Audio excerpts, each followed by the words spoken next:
Ladies and gentlemen, welcome to another edition of Arkansas Wrestling Unleashed. That's where we talk about Arkansas wrestling in general.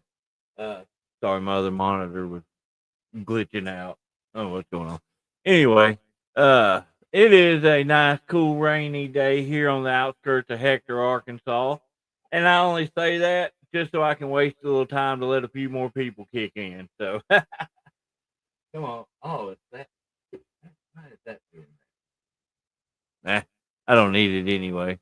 So hope everybody's enjoying their evening. We're gonna, like I said, we're gonna let a few people uh flow in a little bit before I start rolling through these things. Uh, Still waiting on my guests to kick in too. Uh, just one of those days. Uh, oh, excuse me, but yeah. So what we're gonna do? Oh, excuse me. Sorry about that. As usual, we will go through our different flyers and everything of different shows around Arkansas. And then we will, hopefully, if my guest can make it here, uh, we will talk with him and see what he's got going on, get a little history background on him.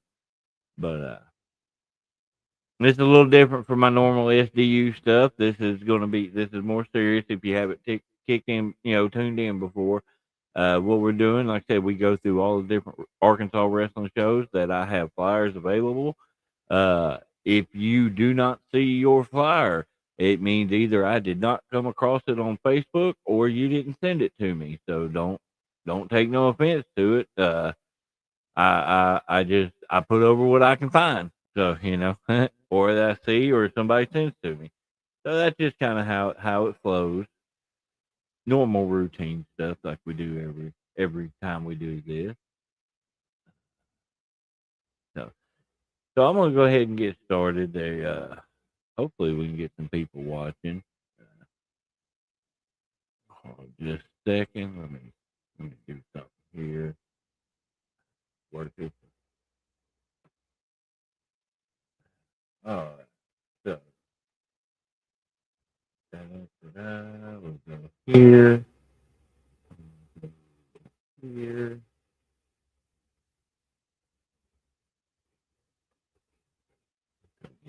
That. Mhm. Burning a little time trying to get some more in here. So all right. So we got that done. Like what I was normally do. So again, like I said, we are here. We're gonna put over Arkansas wrestling. Like I said, if you have not tuned in before, we just go through the different shows and I do interview afterwards. Hopefully, he'll be able to make it in today. He did say it would be cutting a little close. What's going on, Al? Good to see you, man. Uh, got a few people tuning in. Fred James, of course. What's up, Al?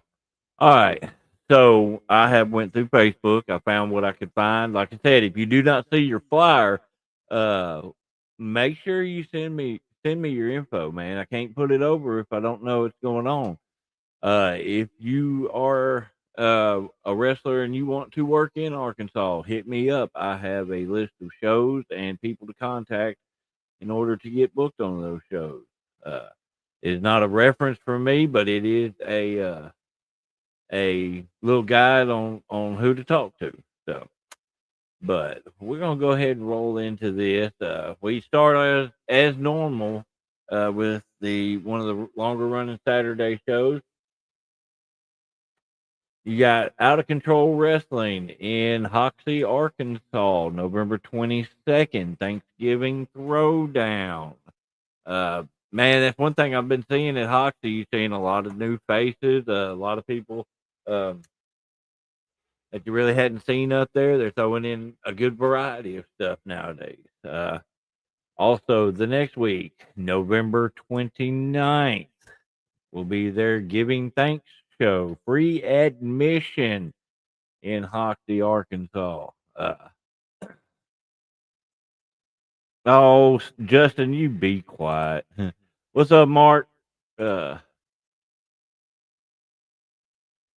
yeah, you got this goober right here. Uh, only time they wouldn't want to see it if you were on it. So, all right, we're going to roll into our next one, and I've got quite a few for these people because they are doing a very good job at getting their promotional stuff out there. Diaz, Arkansas, you've got Wild Card Wrestling. We're going to start off with this one, November 22nd, this Saturday in Diaz. You got that feller coming from ALW. I forget his name, but yeah, it should be a really good show. If you're in the Diaz area, make sure you hit it up.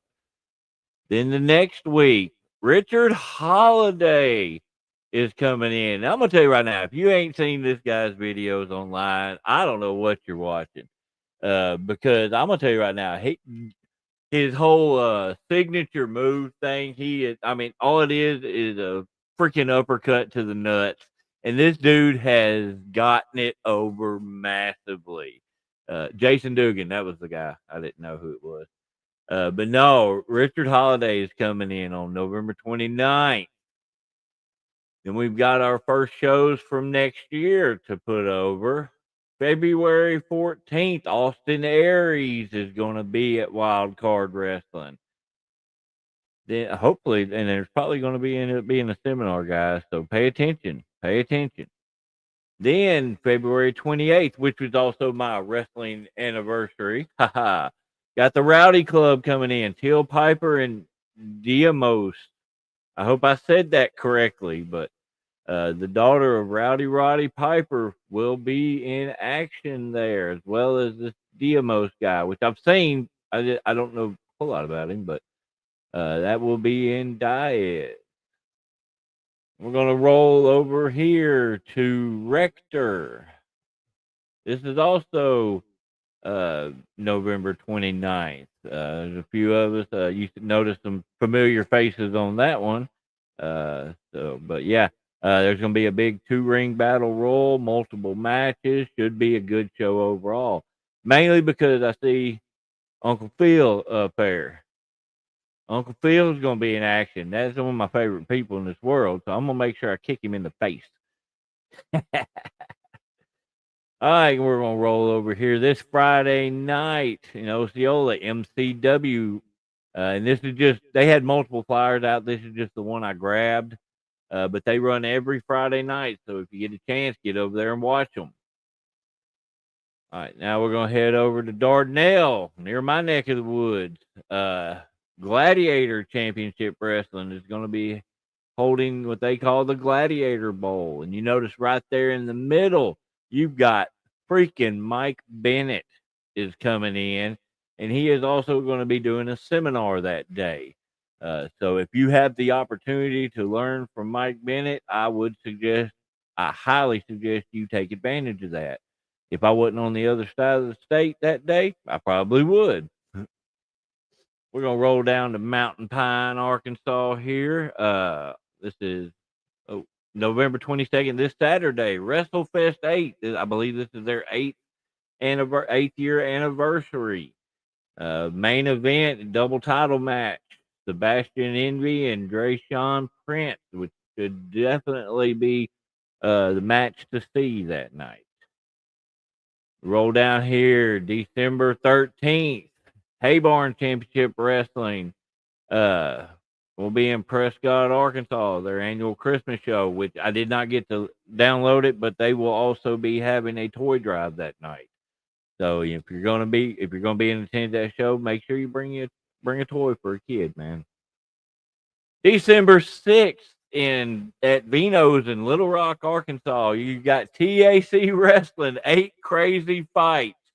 It's going to be a tournament to crown a new TACW champion. Unfortunately, Grayson Beckett had to have surgery, so he had to relinquish the title. November 23rd, Hype and Glory will be in Fouke, Arkansas. Fouke? I hope I said that correctly. I don't know. I know there's a Fouke monster, so maybe that's where it's from. But Hype and Glory, you got my boy Ring Bully Remsen right there on the front. Man, that should be a good show. It's on a Sunday, so if you get a chance, get over there and take a look. We're gonna roll over here to Marianna, Arkansas, the CEO for All Pro Wrestling. Is going to be there, and they're also earlier in that day they will have a pro wrestling camp that is completely free. If you are able, get over there and do it. I've seen people get booked because of that camp. December 13th, Inhumane Championship Wrestling will be in Corning, Arkansas. These guys right here always put on a hell of a good show. Very good show there. I got a few more here. Wrestling with Pride this Friday at the Greene County Fairgrounds. If you're over in that area, make sure you hit them up. If not, TNR the very next night, Fight with Fire. It's going to be a Marmaduke Fire Department benefit show. If you don't catch TNR there, roll on over here to Leechville on December 13th. 'Twas the fight before Christmas. I had to say it slow because I knew I'd screw it up. And finally, this Saturday, MACW Golden Opportunity. You see right there, it's a 4-man ladder match. Apparently, is their main event. So yeah, we'll see how that goes. And the reason I left that one for last, hold on just a second. Waiting on the AWL Flower with my ball me, man. Hey, you just got to wait your turn, Mark. Just got to wait. But I was saying the reason I left MACW for last is because I know there's going to probably be a certain somebody in attendance for this show, and he is my guest tonight, ladies and gentlemen, the Playboy Brandon Johnson. What's going on? Hey, David, man, it's good to be here, man. Good to be here. I bet you're sitting there wondering, like, man, is this guy ever going to shut up? No, I was looking at, and I know this because I see a lot of it come through, but just how much wrestling there is in the state now, and man, that's exciting. It's exciting news. Well, and I guarantee it, that's not even all of them. That's just the flyers that I came Oh across. yeah. People sent to me. I'm sure there's a lot more that I missed. Yeah, I'm always amazed. Just I've been doing this a long time, man. 1998, and there was a few years there where it felt like wrestling was kind of on the downward slope. There wasn't a lot going on. Shows were few and far between, and now it looks like there's almost always something. So that's exciting news. In the state of Arkansas, honestly, if you can't get booked in Arkansas, you're not doing something right. Because there is every weekend there is a show somewhere going. Like OCW runs every Saturday night. MACW is running what, twice a month now? Twice a month now. I believe it'll go back to once a month in the summer. But yeah, and then Fridays you got MCW and Osceola. Saturdays, Wild Card Wrestling is every Saturday, and there's a ton of shows that are running once a month or once, and then a few that's running once every 2 months. There's a lot of wrestling in the state of Arkansas. Oh, excuse me. Now, Brandon, I don't know how much you've watched of this or anything like that, but well, off and on some. I was thinking this. Actually, I watched some of Black Diamond Enterprises not long ago, and I thought I questioned. I thought, man, what have I got myself into? Because I was thinking, I was thinking like I don't consume a lot of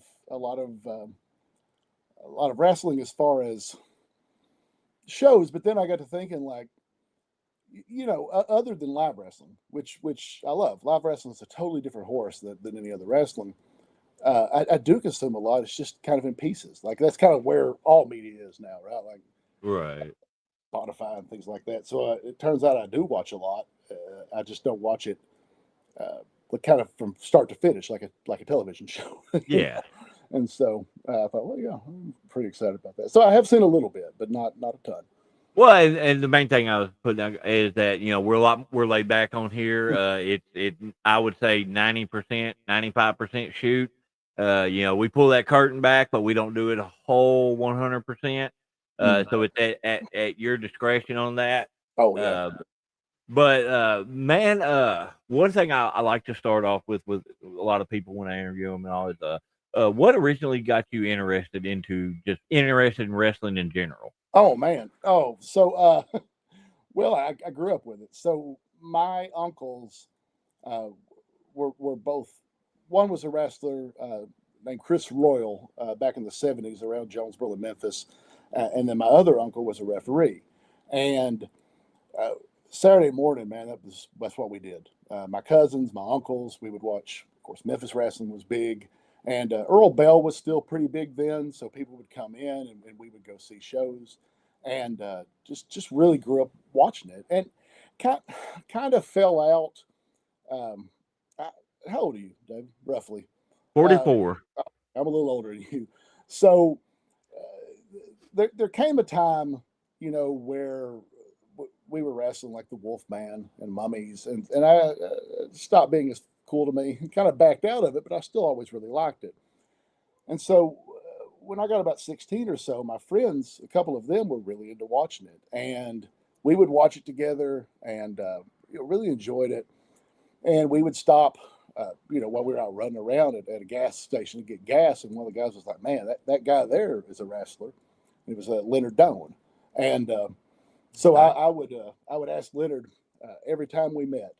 I would ask him, "Hey man, would you go train me to wrestle?" And he's like, "Never," and then he would leave, and that went on for about a year and a half or 2 years, I guess. And finally, he told me he cut me a price and said, and I said okay, and so me and another buddy, I ended up paying my other buddy's way in, and I found out later that he charged me double what he normally charged just because he didn't think I would pay it, and and so we got out there and we're locking up, kind of going through some chain stuff with him.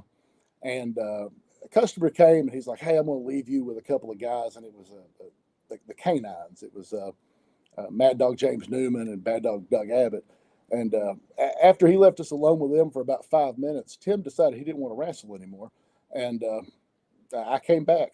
And so he ended up using me some. And then it wasn't long after that that him and David Polston started the ASWF. And so it just kind of went from there, man.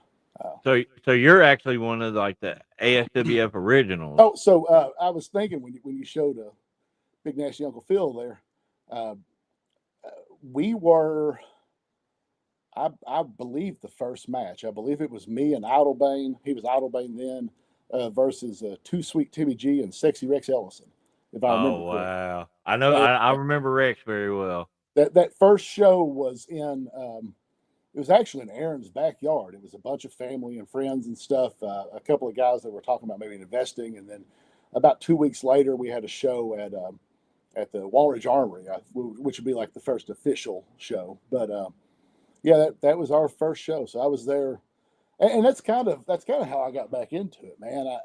So for years I would kind of joke around with when they would put up the ASWF Hall of Fame, and then MACW came in and theirs as well. But they would put up the Hall of Fame, and I'd always kind of bitch on Facebook about like I guess every referee's going to make it in the Hall of Fame for us because Hey, Fred James is in their Hall of Fame Fred James. in the Yeah, fan section. My yeah, buddy yeah, Fred, he's yeah. in there before I ever Well, I they ain't even thought about me yet, so I well, get it. they had put someone in there. I can't remember who it was. Who was pretty new, and I would just all the time be like, well, I guess if the referees are going to make it, whoever sold hot dogs will make it before us.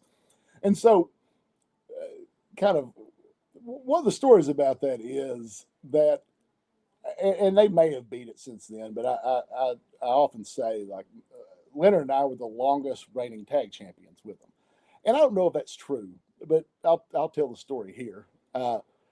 What happened is we won the belts, whatever that Saturday would have been before September 11th, 2001.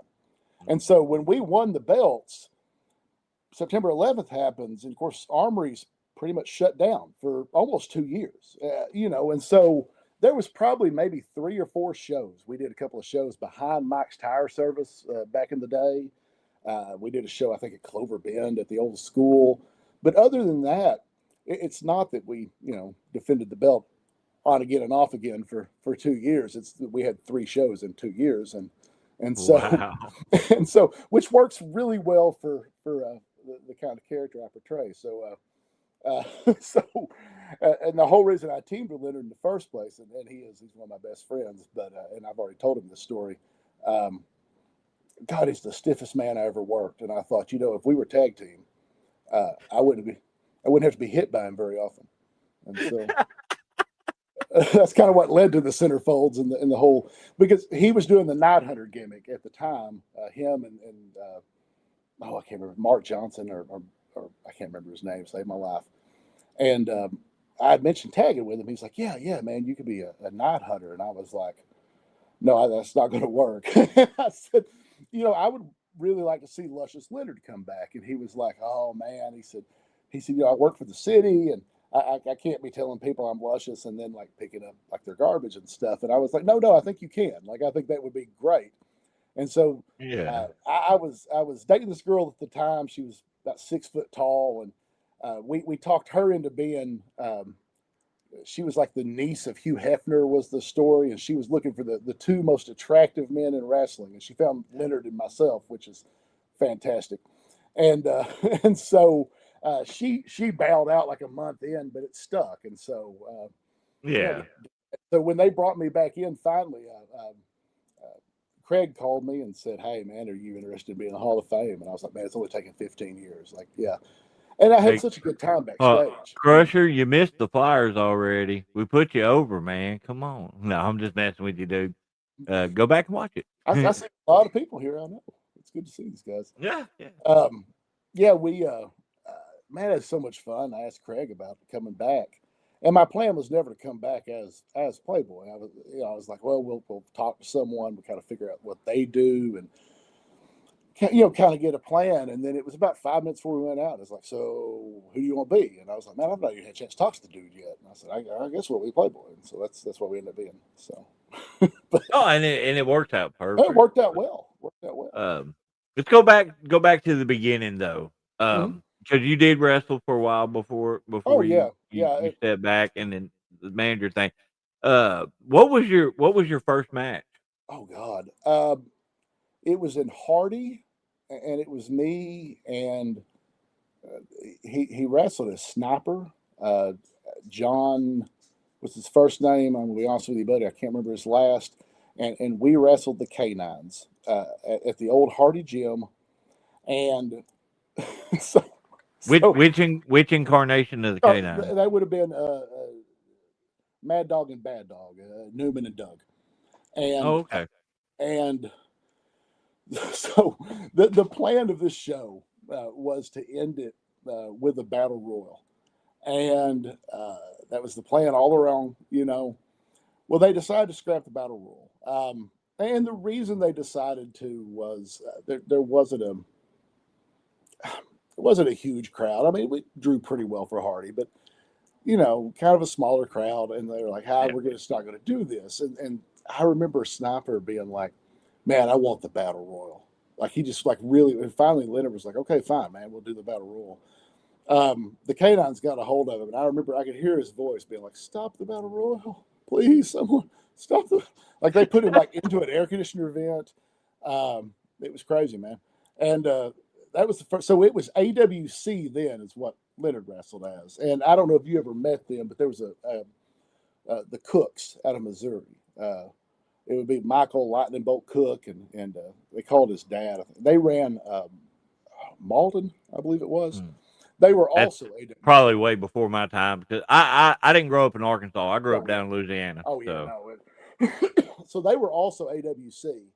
And when Poston started running, Cooks came in and worked for him a little bit or with him.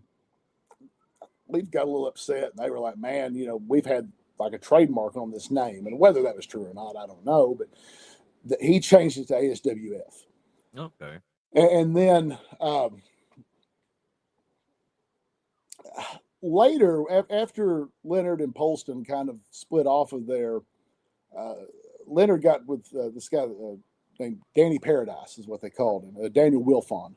And they started, what was it, AWF? And so it was me and of course, Leonard and Rex Ellison. John Roderick was there a lot. Kid Dynamite was with that. That's where Cody Davidson or Cody Daniels now would have got his start at. So man, it's a great locker room. We ran that for a couple of years, and when it kind of shut down about that time, man, I'm just it's getting older. I mean, I'm almost 50, and I broke my neck and my back in two separate occasions, and so very much limits your move set. So Hey, I don't know anything other than that. Come on now. yeah, right. Just got rebelled out. Yeah, I mean, I obviously wasn't a high flyer to begin with, but I mean, really just kind of had to change what I did, and then like I said, there was a long time there where there wasn't a lot of local wrestling. Well, And it was also that's probably during the athletic commission days, yeah, oh when yeah, oh they god, made it very difficult for promoters to run. oh that was such I a remember because I did a little bit of promoting right at the end of the commission time frame, and I remember how much money I was having to shell out every did, show, and it's just ridiculous. did you ever? You may not have. Did you ever work for any shows where like you had to hide until the commissioner left? So like one time they had us go out a window. I didn't have to personally hide, but we did one show that the commission showed up for, and we had to cancel our intermission because if they would have inspected the ring, they would have shut it down. Yeah. Oh Uh, yeah. Ham bone ring. Oh man. So I was. So Yeah, that's all I gotta say. so new beginnings coming up, right? Or golden opportunity. Golden opportunity. Yeah. Let me put Nick over real quick. I really feel like, and I don't necessarily feel like I have anything to do with that, but like coming into his own as a performer. But a lot of the times we've talked about it, I was like, I realized that he's a little younger than me, and maybe he never got to meet Leroy Hambone, but I've never seen a man do more with less than Leroy Hambone. He could go out and put out 3 moves, and that the crowd hated him, and it wasn't like go away heat. It was legitimate heat, and he would go out there and, like I said, do 3 things maybe. Which one? The older Hambone, Leroy. Leroy. Okay. Yeah, and man, I mean, just got such phenomenal heat. But I believe his ring might have been Leonard's old ring. It was made out of 2x12s. It was like 2x12s, and then a couple of 2x12s, and then wood, and then carpet padding, and then like a canvas tarp that just tore the skin off of you. Okay, so that sounds like the right one, except they had more of the 2x6s. I know because I did a match in there. I took a TKO, and on that bump, one of the boards was warped, and I had a bruise from my shoulder down to my hip. So my back, I broke what's called the foraminals, like the wings on L4 and L5. And what it was I took a power slam from Hillbilly Tiny, and those boards shifted, and we went between those, and I basically took it on the board, Oh shit! And Tiny, although his name said he was not, and so it led to. About a week later, I went to the chiropractor, and I was like, "Man, I think it's caught." And he took X-rays. He's like, "Man, I think I need to call somebody to come get you because this is broken," and it was. So. Well, I know a lot of guys when they go from wrestling to managing. I know some have issues with that, because it's the mentality of you want to get in the ring. How's that transition been for you, man? Well, early on, I don't know. I think that I had a mentality. I think early, especially, I kind of had this mindset of like, am I a manager, right, or am I like a mentor manager, right? So there was that kind of dichotomy where my initial thought on that was, I came into the Hall of Fame. We kind of sold the accolades of like, okay, we've, this is the pedigree of who he is. Now I have these 2 younger guys, and so when we started, we're trying to figure out like what we were going to call that group. That's why we went with the omitted, because the whole idea was right. Like I was angry because I had been snubbed for X number of years, 15 years or so. At the time, we had a DJ Hall and Ray Collins, and I would talk about how these guys are here, week after week after week, and someone walks in the door that's friends with Craig, and they're going to get a title shot, like they've been overlooked. You had, you had Cody Murdoch, who was half of one of the most decorated tag teams they had there. Man, McLean leaves, and Cody's just kind of shelved, man. And then we ended up with Nick Scott, who had spent a year off basically after being kicked out of the building. And so, I have this group of guys who have all kind of been overlooked and left out. And I kind of looked at myself at the time of like, okay, well, obviously, I don't have the cardio to wrestle anymore, but like, be a threat. And there was, I think, a little, I don't want to say tension, but there was some kind of like, as a manager, like if the wind blows, you should fall over. And I was like, I understand the traditional, like this is how we've always done manager. And I'm not saying like at any point, like we should go toe to toe, but I'm not exactly the Grand Wizard. I'm not, I'm not Jimmy Hart. I'm 6'3", I'm 300 pounds, and I'm a 6-time champion. So like let's use that and tell a story.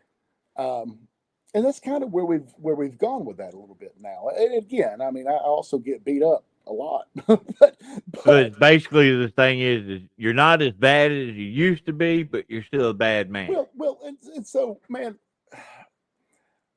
and I might be the only one that thinks this way, but I do a lot of, I akin wrestling a lot to comic books. I really do, right? Like, and so. But there's a couple of points I'd like to make here, I guess, and we'll go off on a tangent for a second. But you're fine, man.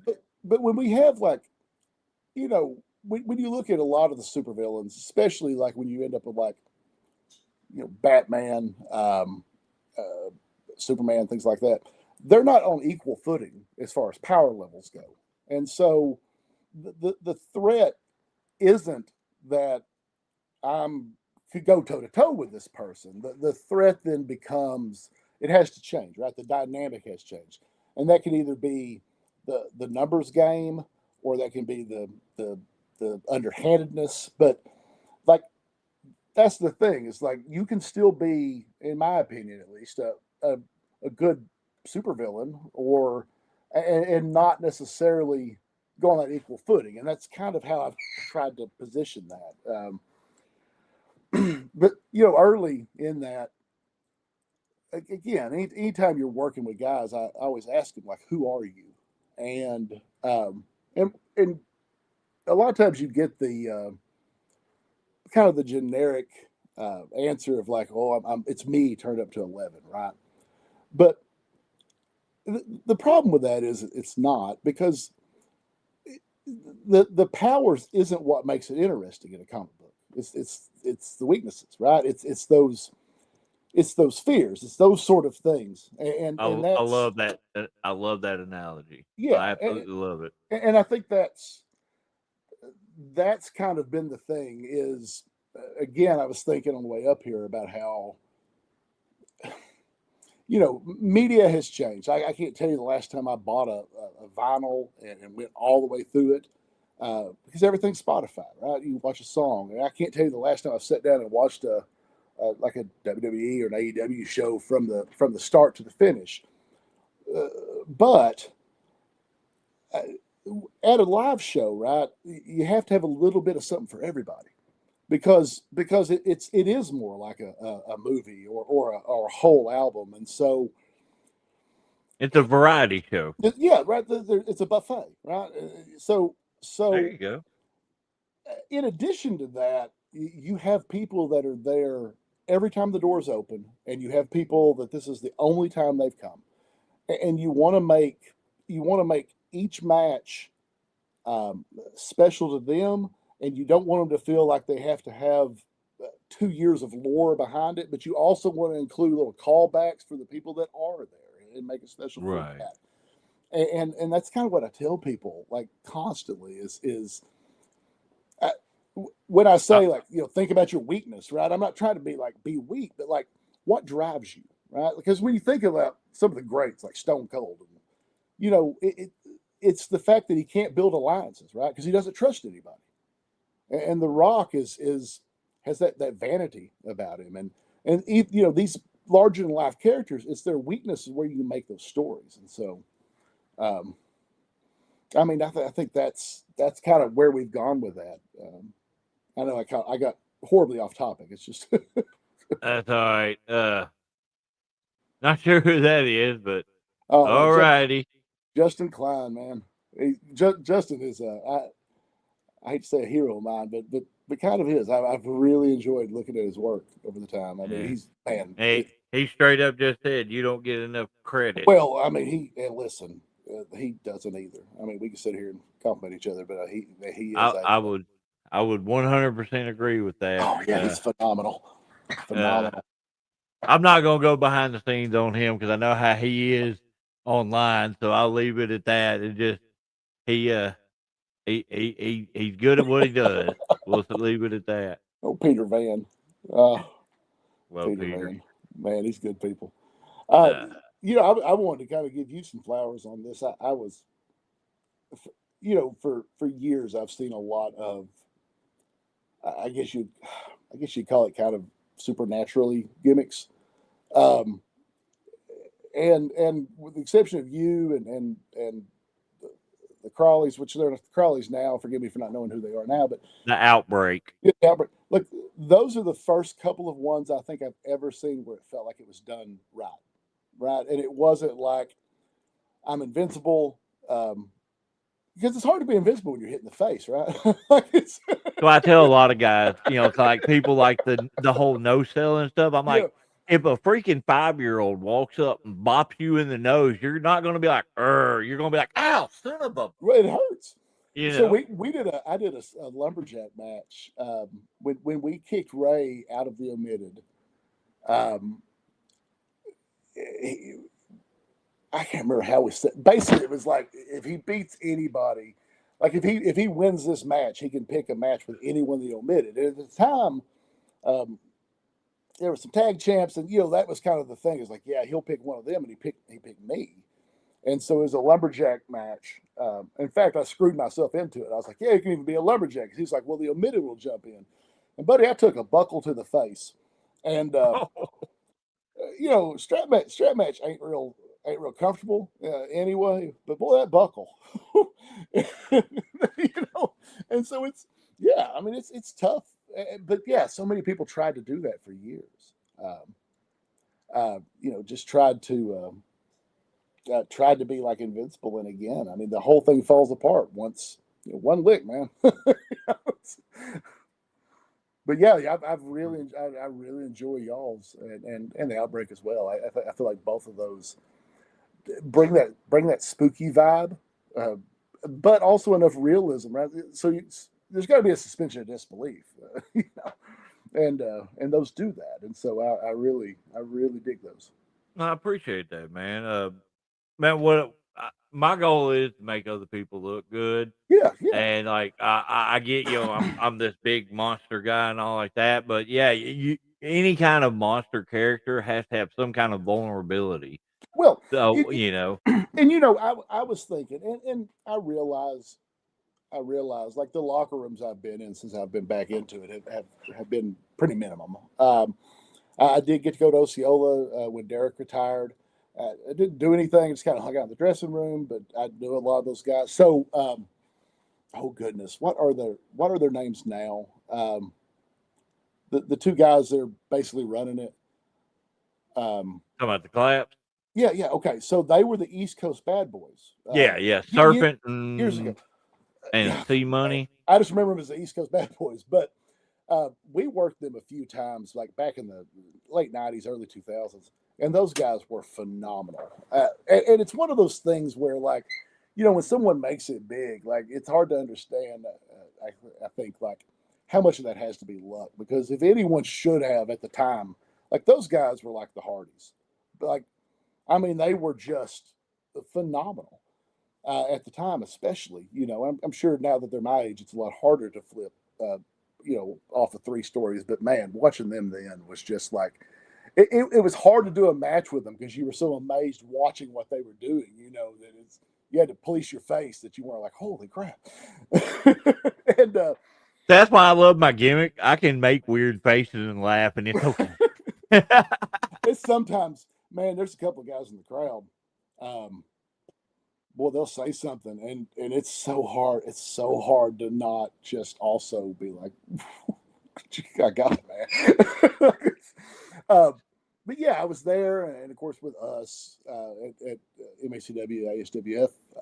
But it seems like there has been a shift in the culture where it feels a lot more professional wrestling, at least in the areas I've been in, right? Because early in the day, it was a lot of, I mean, everyone self promotes, but I mean, it was mostly like, I'm the baddest man here, blah, blah, blah. And now it is a lot more like, what's for the good of the show, right? What's for the good of the business? What's for the good of, because that's really how much I look at that, or how I look at that is at the end of the day, uh, I'd like for myself and the promoter and everyone in the back to get paid, of course, and I would like the crowd to leave happy and feel like they got their money's worth. And you want it to be a whole entity in its own, because, like, say if there was one show that I worked, and that was never a very large crowd, but they were always there. That most of them were there for one specific person. So they ended up having to make him main event just so people would stay the whole time. And then they saw what these other people were doing, and that's what got them to stick around. Did you ever work the old Dixie Dance Hall? Was it ever around when you were? I've only been around just shy of 11 years. Oh no, I think they probably tore it down, probably too. So Reggie Montgomery, I love Reggie. The Ebony Idol. He had a promotion that he ran there, and I can't. I mean, maybe I'm wrong, but I couldn't believe that everyone in that place wasn't there just to see Reggie get beat. Like they hated him so bad, and he was so good at it. And yeah, I mean, and I mean, again, like building that. You want to build a show up to where if something happened, like I want the show to be good enough that if something happened to us, like if the omitted left, or you still want people to come back, right? Like that's the whole point. Right. Is we want the business to be good, we want the show to be good. One thing I always enjoyed doing when I was helping out with a few things is I wanted anybody on that card, you could feel like they could be moved into the main event scene without any issues. That was always my goal. Well, and so much in that is also trust, right? Yeah. You have to. I mean, you have to trust that everyone on that card is in it for the right reasons, which isn't always easy. Yeah. You have to. Like you said, I would like to know that at any given moment you could replace one person out of one and with another, and you still have a high quality match. Mm-hmm. And man, it's so weird that we're in a business that's full of big egos, but there's also not a lot of room for big egos. Right? There's no small parts.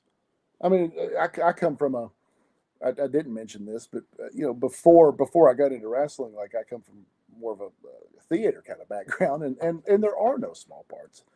Yeah. I mean, there's a lot of mostly what I do is character work, and those are not typically the big main event things. Those are more, the mid-cardy kind of things, and those are good things, man. I mean, they really are. And that's kind of where I want to be now. Is I kind of want to be in a place to where people who are trying to get in that maybe don't have their footing, right? They don't know really who they are. They haven't maybe determined. Maybe mic skills are a skill. You're not born with them, and maybe they haven't figured out quite how to talk yet, or maybe even what they want to say yet. you can give them that cushion, right, to grow as a performer. And that's really kind of how I see myself. When you talk about like how do you see yourself as a manager, is Yeah. I think I give people a cushion so they can perform, so they can figure out who they are. I also am able to do some of the maybe the more funny spots that might make a worker look more weak. If it happens to me, it doesn't really matter, right? Like, Yeah. I mean, I'm not trying to do anything anymore. So, Well, talking about that stuff, Justin actually asked the question: whose careers are you steering these days? well, so right now, Slick Nick Scott is the only one in the omitted. We recently lost Cody to he left and went with oh goodness, I know his Morgan Morgan Williams. Morgan Williams. I don't know why I forgot his last name. I told Matt Williams, I said, I can't believe you picked the least popular Williams. I said, his mom introduces him as this is Matt and Matt's brother. He doesn't, but I do like Morgan. He's a good guy. So there has been some talk. I've talked to Craig a few times about possibly bringing in some more people. Although I have this. You familiar with the band Everclear? Oh yeah. Right. So Everclear, man, that first album was gold. But I mean, the whole thing's about being mad at your dad, and like once you're living in a mansion and you got like 5 girls in the Ferrari, it's hard to be mad at your dad. So, right, like it's hard to make a second album about oh dad sucks. It's not genuine anymore. Oh no, Eminem did a lot of. Well, he really hated his mom, man. That's a different vibe, but. That's kind of where the omitted is now, right? Like all my guys now have had belts, and since they've all had their championships, we're not really omitted anymore. And so Nick and I were talking the other day, like where do we go now, right? Because you don't want it to get stale. You don't want it to be. Casey, I see your comment Oh, in the. I see your comment down there. We will get to that in a little bit. So absolutely. Keep going, bud. No, I was just like, you don't want it to get right. You don't want it to get stale, and so I do think that whoever maybe we are able to bring in, we need some of who that is to kind of decide where the future goes on this. And so, man, I think it's where we are. I've already kind of changed the vibe up from the teacup and the bow tie, mostly because I kept tearing shirts. And those the are appointed. I mean, the appointed. We are far from appointed from Gregory, man. Casey, as far as being a worker, I feel like David can give you way more advice than I can. But as far as being a character, I would flesh it out to the point that it's silly stuff you're never going to use. Like, why? What's the motivations? What do you want? Like, what would this guy order for dinner? Right? Like, you're never going to use that. It's never like you're going to have a mic spill about it. But knowing those sort of motivations and knowing, like, again, not just the strengths, but like what's the weaknesses of this person. And it doesn't have to necessarily be like silver bullets in the case of my werewolf friend here. But werewolf. Well, that's Bruce. I'm just a psychopath that's borderline schizophrenic. I was gonna say, both of you a little wolfy looking, man. I'm not gonna lie. That's just because I ain't got no teeth. I think it was the growling, actually. Hey, Cato, if you want to hit me up, man, I'll get you a list of companies and who to contact. So just let me know. Well, and I kind of miss the teacup too. I still have it. What teacup? What is this? I used to come out with a teacup and a little saucer. The problem. The problem is when I moved over to having the cane. So after the last time I got beat to death, the cane. Oh God, I should have done it years ago, Peter. Because you have so much extra room, right? You can point with it. You can. The gestures become bigger. It's a great weapon. it's so versatile, and it's tough to hold the teacup on the saucer with the cane and then get a microphone. And man, you're just constantly juggling like china and canes, and it's just the worst. And so that's why it got retired. I got to figure out a way to bring it back. I haven't thought of. I need a butler. Really, is what I need. Hey, hold on, Cato. I don't know if I've got you on Facebook because I've got this streaming to a buttload of different places. But David Barmore, on Facebook, just hit me up and I'll get you the info. Gabriel wants to know, is that a nod to Dr. House? so let's kind of go back on the Playboy gimmick for a minute, and then what it's become. Yeah, I was gonna ask you about that. Initially, I already told you. Initially it was, man, we're the two prettiest people in professional wrestling, and you've met Leonard, I'm sure. Like, it's been a while. I think I've met him once or twice. By looking at both he and I, it is obvious that neither one of us are the prettiest people in professional wrestling. Both that's what makes the gimmick perfect. Right, that's what makes it fun. Come on now, Sexy Rex had a belly out to here. Come on. I love that guy. I loved him. Loved him. But Sexy Rex wore his ring gear. I saw him one time at Walmart, and he was wearing the vest, just the vest. And oh man, I had so much fun with Rex. I really miss Rex. Like, I did, except for the time he chopped me right on my spine with those little bitty hands. Oh. I legit stood up, turned around, and grabbed him by his chest hair. Did you ever wrestle John Roderick? Hot Rod? Yeah. Actually, earlier this year for the first time, I worked a tag match against him and David, and then I worked a singles match with him. Roderick has like a hand that's nothing but bone, and those chops, God, they sucked. It's like God, he's 20 years old, older now. I mean, this is you got to think about it though. When my first couple of years, I did a lot of matches with Ray Ivy.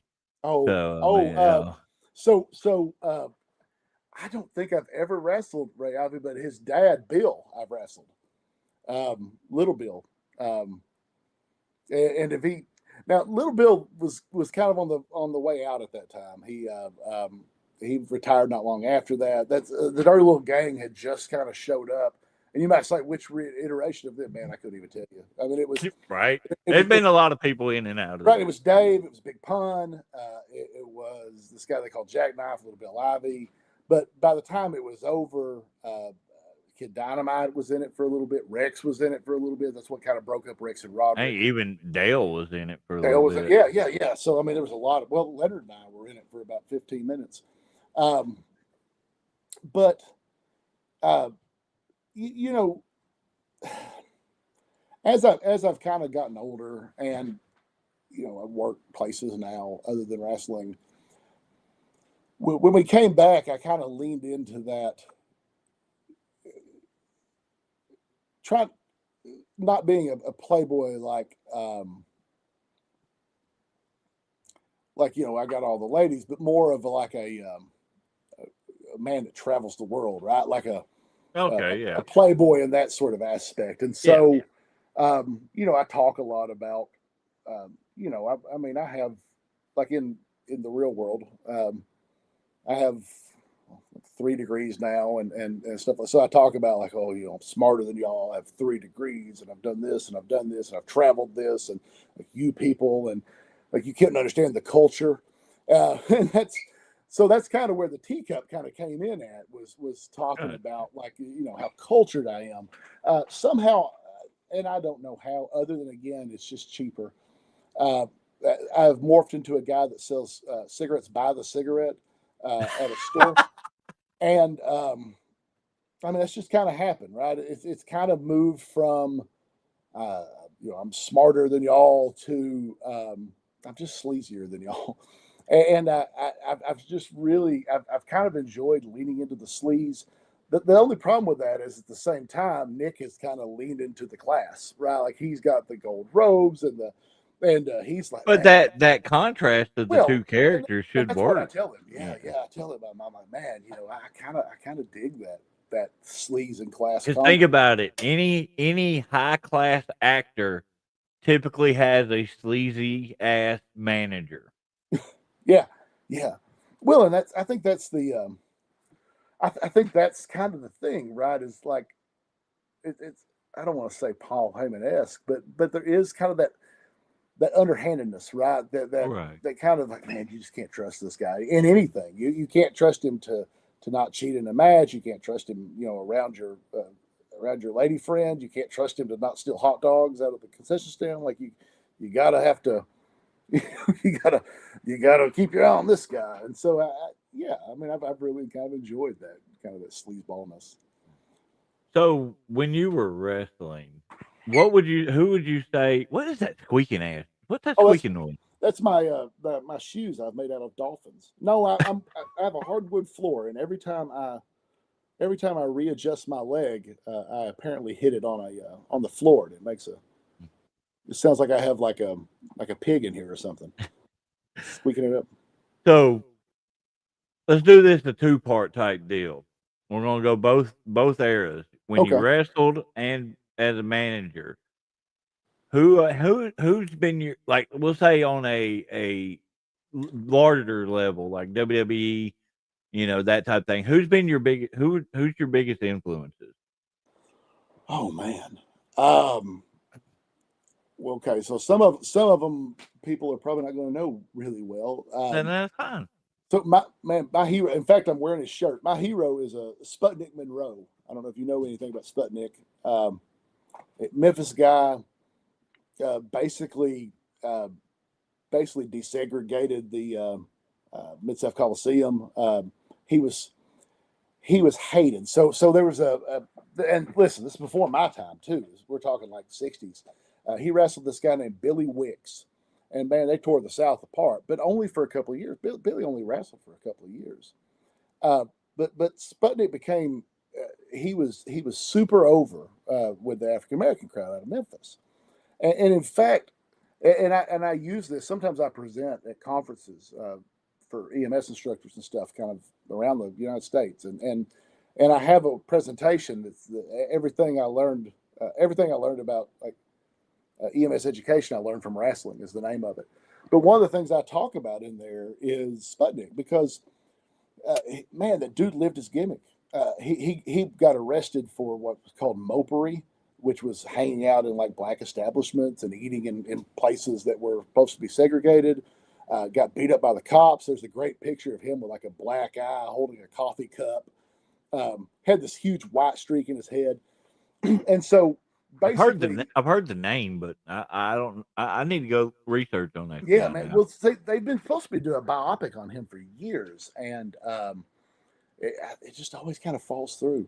But basically, he started paying the ticket guy to sell extra tickets for the top section of the Coliseum. At the time, it was that was the segregated section, and so he ended up paying him to do. They ended up selling like 3 times the tickets than the top could hold. And then he went to the promoter and he was like, "You're gonna let my people sit wherever they want to, or I'm just not gonna wrestle." And the promoter knew, like, man, like there is a crowd out there of both, both sides of the segregation line that's going to tear this place down if they don't see Sputnik get beat up by Billy Wicks. And so he kind of forced their hand. I mean, wow. And I just love that story so much. Man, so early on, just hearing about him and watching him, I would have killed to have had a chance to meet him. Hot Stuff Eddie Gilbert. I loved Hot Stuff Eddie Gilbert. Still love Hot Stuff Eddie Gilbert. In fact, we went to his grave last time we were in near Franklin, just to see it. Dutch Mantell was really big back then. Oh hell! Oh man! Punch my grandpa. Malden was so we were talking about Malden. I used to work for the Cooks in Malden some. So that's really cool. That's awesome. Sorry about your grandpa, but I mean, that is a great story. Will, him and Dundee both. When I was a kid, especially at Earl Bell, Tocho Yakamoto would still come in some. Wow, I ain't heard that name in a long Yeah, man, time. I'm such a good heel. You know, as far as like early, like when I started like watching it again, man, Eddie Guerrero is probably one of my favorites from kind of that earlier mid era of mine. Yeah. Such a great heel. And even when he's a baby, right? He doesn't really change much. He's still, it's pretty much the same gimmick, Yeah. but so good at it. The way I Love, always explained it is it didn't change the character, he changed his intentions. right, yeah, exactly. Well, and you know, and again, kind of step off topic. I'll come right back to this. So much for years was like, uh, you know, baby heel, and I've said before, like you know, there'd be a battle royal, and like all the heels would come out, but like just because maybe we're bad guys don't mean we like each other, right? Like Exactly. just because we're good guys don't mean like we trust each other. There's all these dynamics between people that you know, you could be the best person in the world, and man, you know, we might just not like each other because of whatever, right? It might be because we're both super competitive or whatever. And I think that's one of the things, right? Those nuances in character of not just I'm a really good guy, I'm a really bad guy. It's trying to find that balance, and so that's one thing Eddie did. Man, when Raven, I loved Whoa. Raven so much. And again, the character work, right? Like Raven was You sound a lot like me. yeah, he was a You're drawn to the characters. he was a well, and that's what I enjoy. He was a great wrestler, but like arguably there were people there that technically were much better wrestlers. But God, there was few people there that was more compelling Yeah. because he was so good at that character. And of course, his wrestling's great. And I think that's one of the things is, you know, we get caught up in that telling a story with a match, and it should, right? The wrestling tells a story, but so does your your presentation. And Raven kind of had that whole package with that. The whole flock really was really great. Yeah. You know, I very much rooted for them against Diamond Dallas Page. Oh God, Dean Malenko. Dean Malenko was so good too. Underrated. Not a great talker. I was so gorgeous there. Malenko, you know, not my best. Not my. He would be my pick on the mic or anything, but he certainly was. His work was phenomenal. And then now, Yeah. So who do you feel influences your manager style? I don't know if it's I don't know if it's a manager. You know, I'm going to be honest here, and I may make some people upset, but with the exception of again, like I think Justin does a great job with that. So many managers just kind of get go away heat, for me at least, right? Like I just I it's agree. just a lot of like, man, that's an annoying dude. Um, I, I, I I like I like Heyman, but honestly, like Heyman is Heyman, right? Like you Yeah. can't. There's no there's no building off of him, and like I'm gonna like incorporate some things because everything about him is so much him. And Um, he's so unique. It's good to study his presentation, but then you have yeah. to figure out your own way of doing it. Oh no. So Crush. Let me touch on Crusher real quick. Yeah, I mean it's uncomfortable to talk about because honestly, what happened was horrific. But God, he was so good as far as a worker, just so Oh, explosive. oh, you're talking about Crusher. Yeah. No, Yeah. what he said there. Yeah. I mean, yeah. I mean, I almost hate the fact that we can't talk about how innovative some. Oh, one more by the way, and then I'll come back on that. Chris Canyon. Chris Canyon.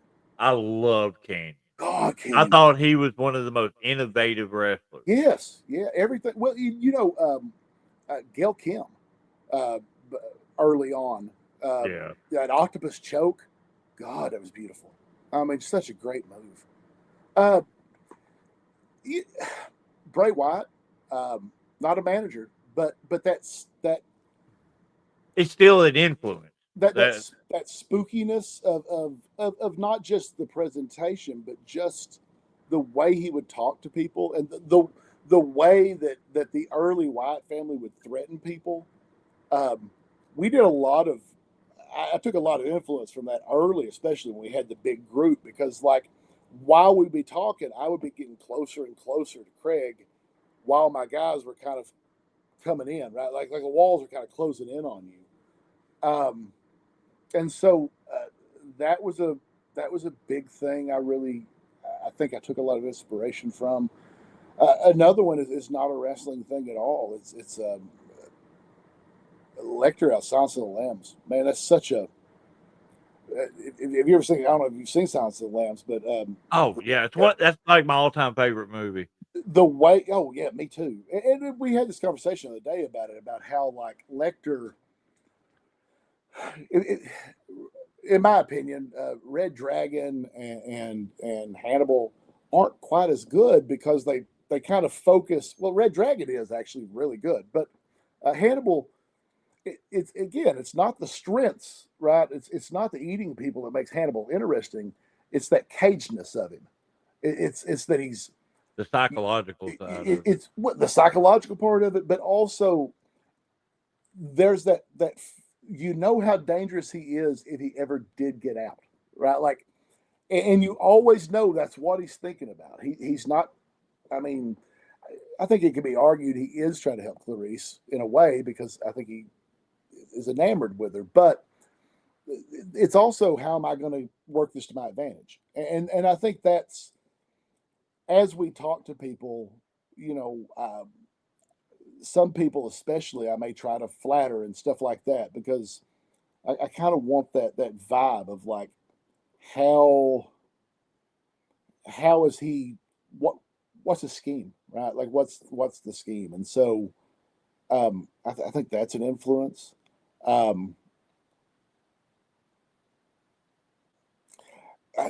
but it's so difficult now though because early in the game, well, one there wasn't a lot of talkers. A lot of us didn't even have a lot of microphones, right? Like early when we started, like it would be basically like your sound system was a boombox with a microphone onto it, and so Polston was one of the first people I ever worked for that had like a whole setup, had a speakers and had lights, and you know, I mean that was and a lot of the guys, you know, like I was, they, you know, we were all about the same age, or I guess I was a little younger than some of them, but they grew up in the '80s where every promo was like, "I'm gonna beat you." You know, I mean, there was a few like you had Dusty Rhodes, great promo work. I'll tell you who's underrated on his promo work is Hanson, the Stan Hansen. Yeah, the whole spiel. I got a big fat wife and 9 kids at home, and I got to feed them. Man, that's one of the great. It's one of my favorite. It's one of my favorite Mike spills ever. And oh, let me. Okay, somewhat present now. By the way, got Tony Storm. Oh, dude, God, so much personality. Have you seen the one where she's talking about? He's like, and he gave me a tobacco dripping down my back. He gave me a lariat, and I'm not talking about the clothesline. Dude, she is like, it's so over the top. It's amazing. I told Cody one of the last matches we had when he was with us. I said, I'm afraid that I'm slowly morphing into Tony Storm. I'm scared that that's where I'm headed. But God, I love it so much. There's nothing wrong with that. Oh, she's so you know, and yeah. So I mean, early on though, like not like us talked again. It was like, you know, this Sunday I'm going to give you a whooping, and I would come out there and just say, you know, some of the. I remember there's this woman that was just booing us so bad, and I stole this from Leonard, but I remember I said. When we were wrestling, it was the Wild Boys, and they had a valet at the time. So it was Roderick and Cox. And one was booing us. And I remember I came out there, and their valet said something. And I said, I said, y'all have us all wrong. I said, I just want y'all to know I love this woman, and y'all can too for like $4.99. Like, and I remember that reaction was like it's like they saw a dog doing a card trick. Like it just blew their mind, you know. And I thought that's a lot of fun. And so we would do a lot of just kind of wild Max. And now it's so much harder because so many of those guys are so talented. Like we end up in a four-way between Austin Lane, Action Jackson, and Main Event Bradley, and you know, trying to keep up with those four or those three talking, God, that's tough. I get it. I mean, it's just like because normally, right? I feel like I'm two steps ahead of what I'm going to say, and you never know what they're going to say.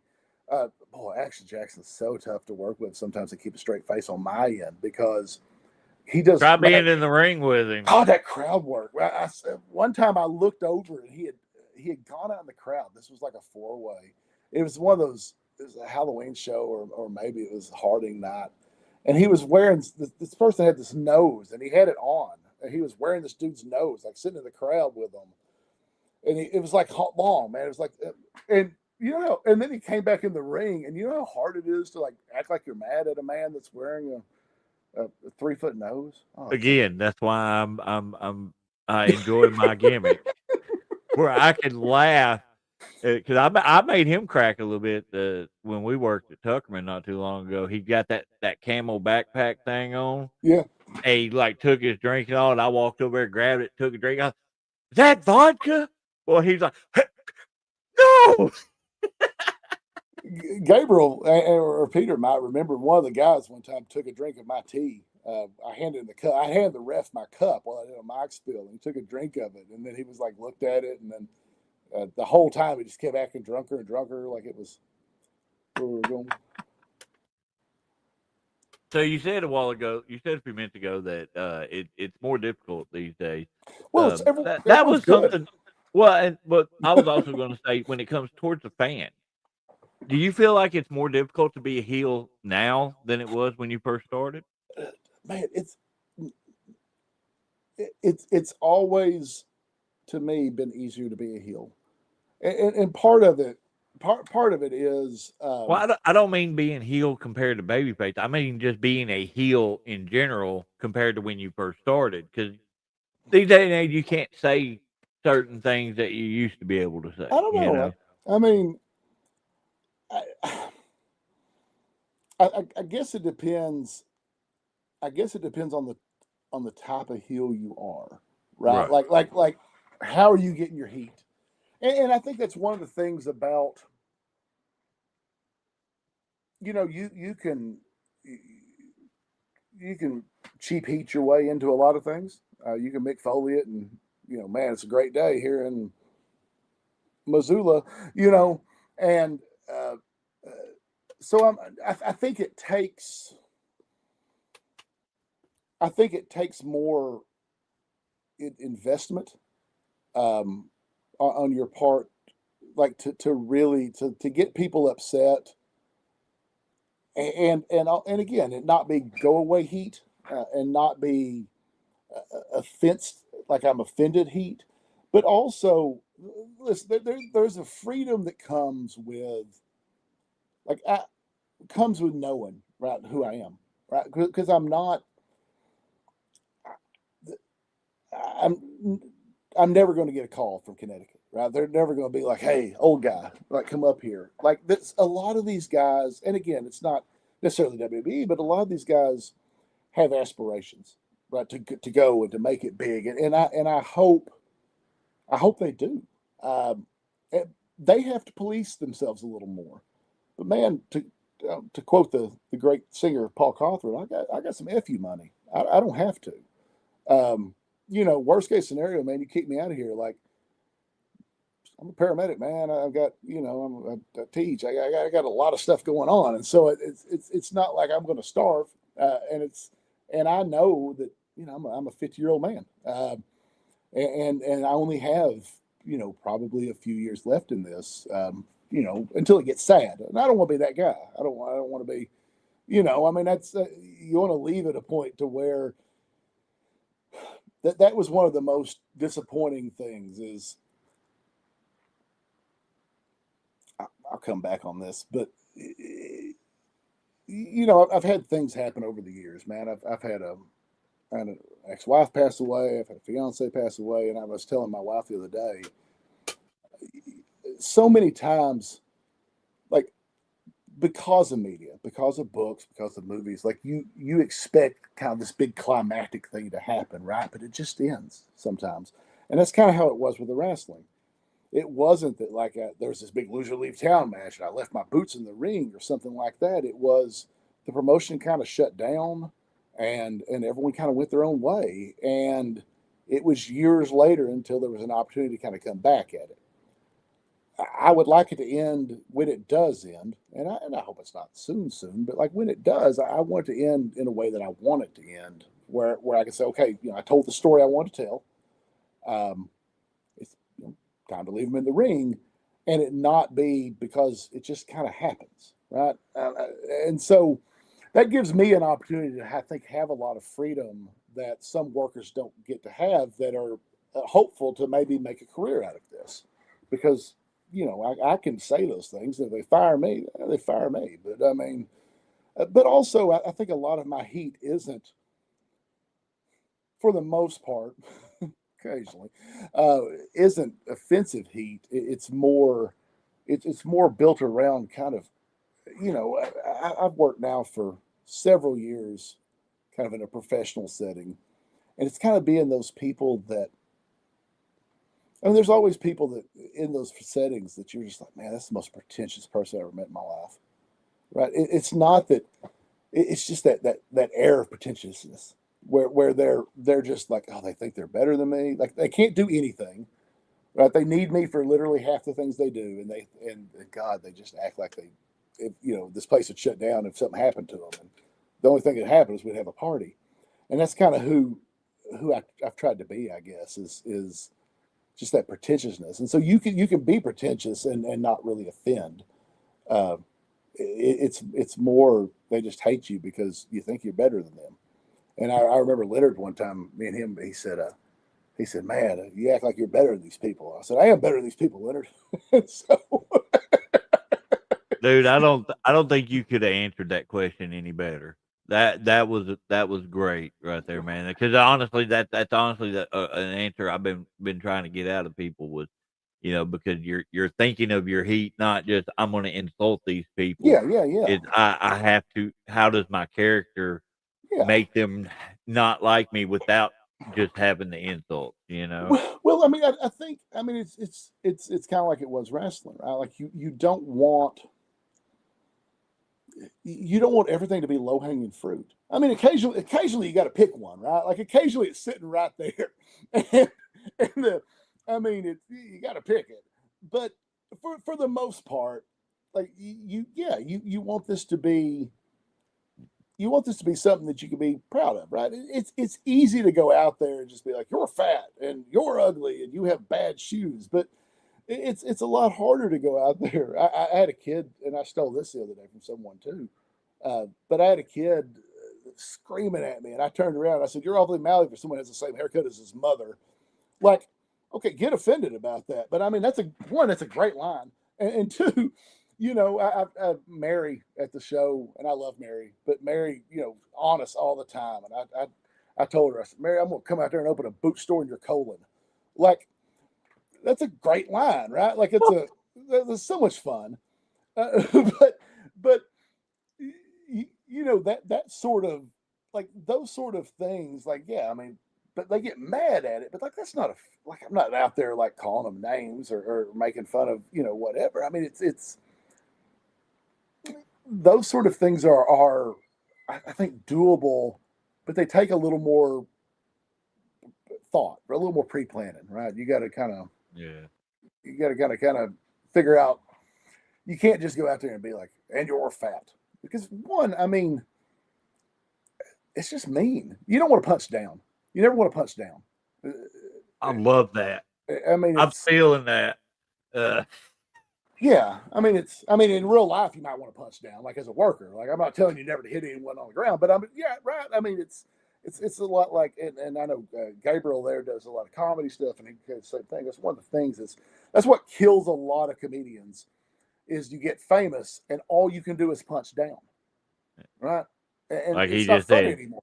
Yeah, finesse is yeah, key. no, it is. It's finesse. I mean, so it is. It's you can move lateral, you can move up, but you.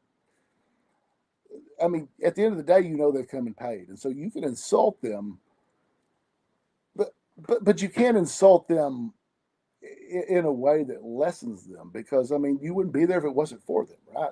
So you can insult them in a way that's insulting, that shows that I think I'm better than you, but for that to work, they have to see you get hit, you gotta get your ass beat every now and then, man.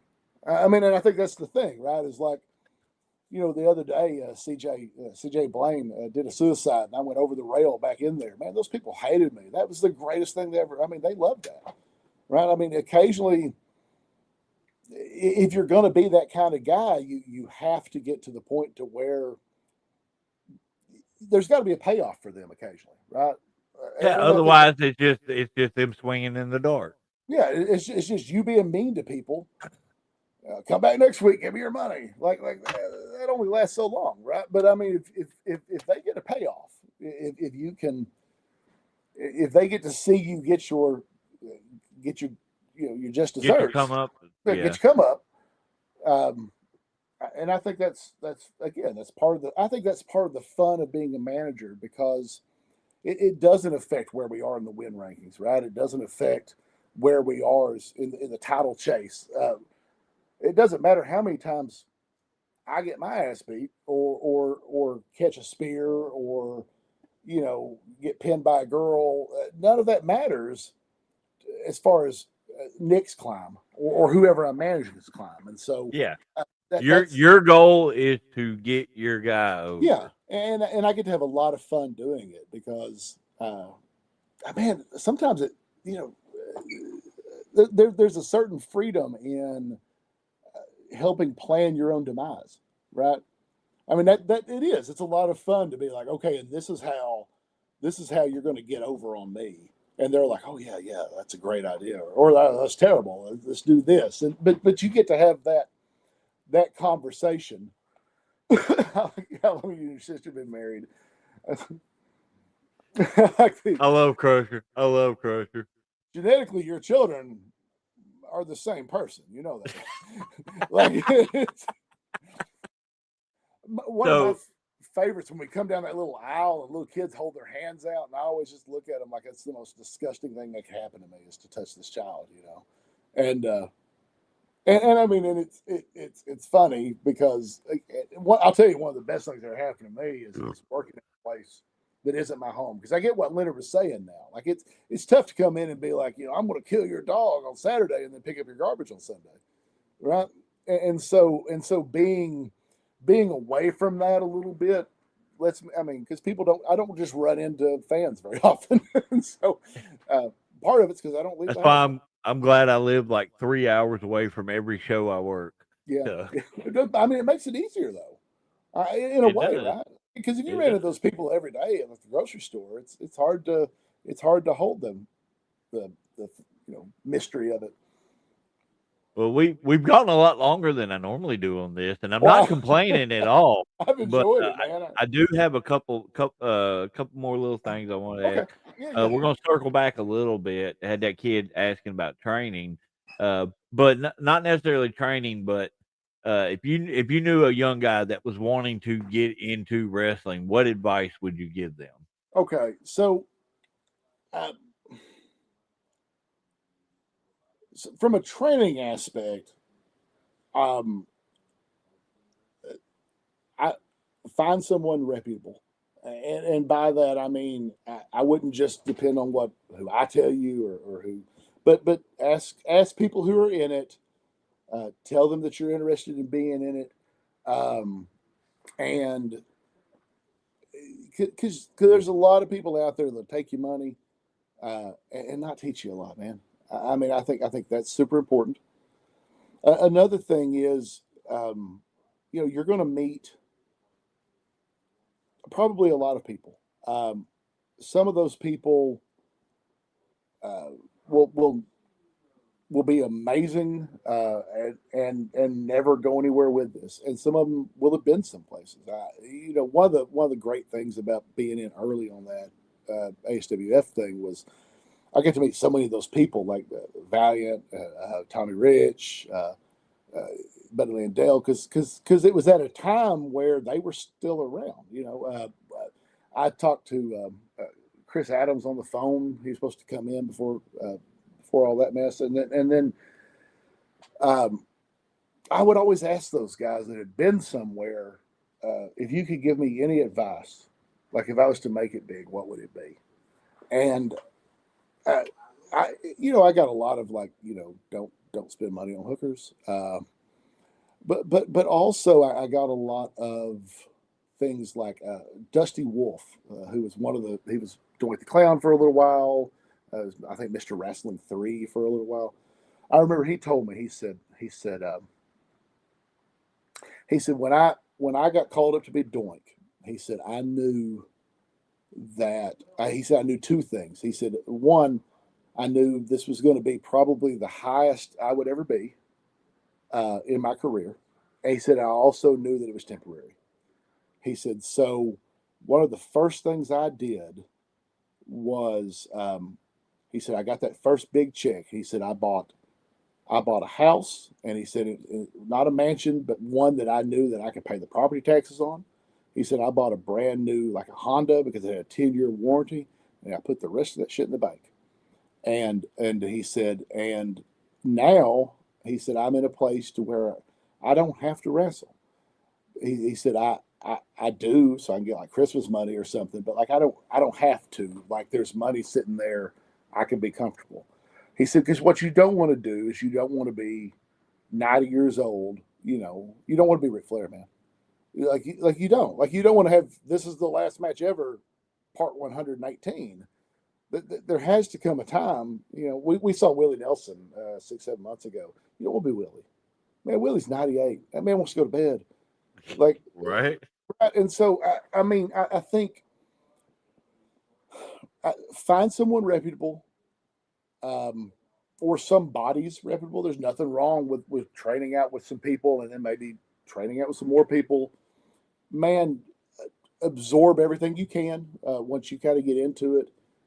Understand how very little it matters if you win or lose, because again, it's all about. That's a discussion I've had to have with a few people here recently. It's all about building that, building the character. It's about building who you are. Don't be afraid to try new things, but God, know when to try them. There's a try things in training. Play to your strengths, though. I think that's one of the biggest things, man. I would work with guys that were built like I am. They'd be like, I'm a lucha libre. No, you're not, buddy. I'll tell you, but Toomer, K Toomer, man, that man's, he's like a cat, right? He's so agile. But that wasn't, and I can almost bet you money if he was here, he could tell you, his first match, I bet those weren't the moves that he piled out of there, right? You played to your strengths. No, because his first match was with me. Oh, yeah. And he knocked the shit out of me, and we just basically just brawled. You're gonna have bad matches. No matter what you do, no matter how good you are, there's going to be someone that it doesn't click with. There's going to be a crowd that doesn't click with. Don't let that define you. That's another, I guess, piece of advice. And if it doesn't pop the first time, it's not going to pop the second time. I cannot tell you. I should have learned that years ago. Don't be like, oh, they didn't pop for that. Maybe they didn't see it. They saw it. So, I think that's on my end. That's what I would say. And I would say when it comes to character development, again, I would really I would think about who do I want to be. I would think about kind of all aspects of that. Again, think about the weaknesses of that character, the kind of the fears of that character, right? Like how does that tell a story, right? Because let's go back to wrestling telling the story, right? Like there'll be tons of people that get out there and their finishing move is like a DDT, and they'll spend the entire match like they'll work an arm for 2 minutes, they'll kick you in the shin for a minute, they'll do nothing but like low blows, and then they'll hit a DDT. But like, where's the psychology in that, right? Like, why aren't we softening the neck and the head? Kind of the same idea when it comes to building a character, right? Is again the character of Playboy that I have right now. He just wants people to respect him, right? That's all he wants. He doesn't think he's a bad guy. He doesn't think he doesn't think that what he thinks is he's been overlooked, and all he wants, like if Craig, Craig Stone, the guy that's running it around, if Craig came out to the mic, it's like, Brandon, God, you're a legend, and we're lucky to have you. That character just like the Wicked Witch, man, he just melt. Because that's all he wants is he wants the crowd to acknowledge the fact that he doesn't, he's contributed something. So that doesn't come up, right? It's not like every week we come out there and I'm like, oh, and I just want the crowd to care about me. But those little things, right? And we built, like Gabe said, we built more lore on that. So I told when we kicked we kicked Ray out of the Omitted. I told him, I said, he lost a match. I said, Ray, I'm not just mad. I said, I'm not mad. I'm just disappointed. And as I started to walk away, I said, like my father said, Ray, I'm not mad. I'm just disappointed. I walked around. I said, of course, you never knew my father. You would rather have been mad. And they just mauled him, right? Like we built kind of that lore, though, right? Of like, no one's ever respected me, right? It's always been, Dad was disappointed. You people forgot me, et cetera, et cetera, et cetera. And yeah, no, I think Crusher right there, man, I could not have said that better myself. Because again, I mean, realize you're part of something bigger than you, man. I mean, it's a business. I've bumped into a few guys that tried to train and then realized that they couldn't just do the fancy stuff. They had to learn the basics, and they didn't want to do that. Well, and you gotta lose sometimes. You're gonna have to lose sometimes. You're gonna have to kind of look at like a fool sometimes. Because again, it's for the business, man. There's three things that I always tell young guys when they want to start. Number one, keep the ego in check or lose it completely. Number two, be patient. Number three, have a thick skin. Well, and I think one more I would add to that is be open, because there's opportunities a lot of times that will show up. Don't come in. I mean, come in, stay the show. You never know when there's going to be a run-in, when someone's going to get hurt. I can't tell you how many times someone said, "Hey, man, can you go kill 5 minutes? Can you go kill 5 minutes while someone's car broke down on the way in or whatever?" There's those little opportunities are there. Take them, and sell yourself, but don't sell yourself like I won't go under. Sell yourself as, what can I do? What can I do to help the show? What can I do to make the show better? What can I do to improve? Man, debrief after every match. What would go good? What can we do? I mean, those things are so important. One of the best things I heard not too long ago, Nick Nemeth was at Memphis. And one of the things he said, and I heard him say it on Busted Open Radio as well, he goes, actual wrestling is the least important part of professional wrestling. Oh, yeah. 100%. Hands down. And that's coming from a guy that's been at the top. Well, and again, I've spent almost 30 years as a paramedic, EMT and then a paramedic now. Yeah. But very similar. It's tribal. It's a family. Realize that wherever you go, you're going to meet someone that's heard of you or know someone you know. So like, not the level of respect like when you come into the dressing room, you have to be like, "Please, sir, may I shine your boots?" But like, be careful who you're a jerk to, because you don't know. I mean, again, like, you don't know who people know. Those things matter. It is very much it's a small world, man. And we ran into Jimmy Valiant at a fair, Jonesboro here fair, a few years ago, and he was like, "Hey, Brandon," and I was like, "Man, it'd been 20 years since the dude met me." You never know, man. I mean, again, so like, yeah, just sell yourself, but sell yourself on what can I do to make things better, and what can I do to improve. Not that I'm the best thing ever. Because there's always, dude, there's always going to be someone better than you on the mic. There's going to be someone better than you in the moves. It's the whole package that matters, and luck. Yeah. But it's a lot of luck. I mean, it really is. Right place, right time. A lot of hard work, a lot of luck. And some people don't put in a lot of work and they're just lucky. I mean, it just happens. But some people work their whole lives and they're fantastic and they're not. At the end of the day, man, it doesn't matter. Live your life. Man, life is tragic and it's beautiful, and sometimes it's both at the same time. So that's my little pep talk, I guess, for the day. Hey, there's nothing wrong with that at all.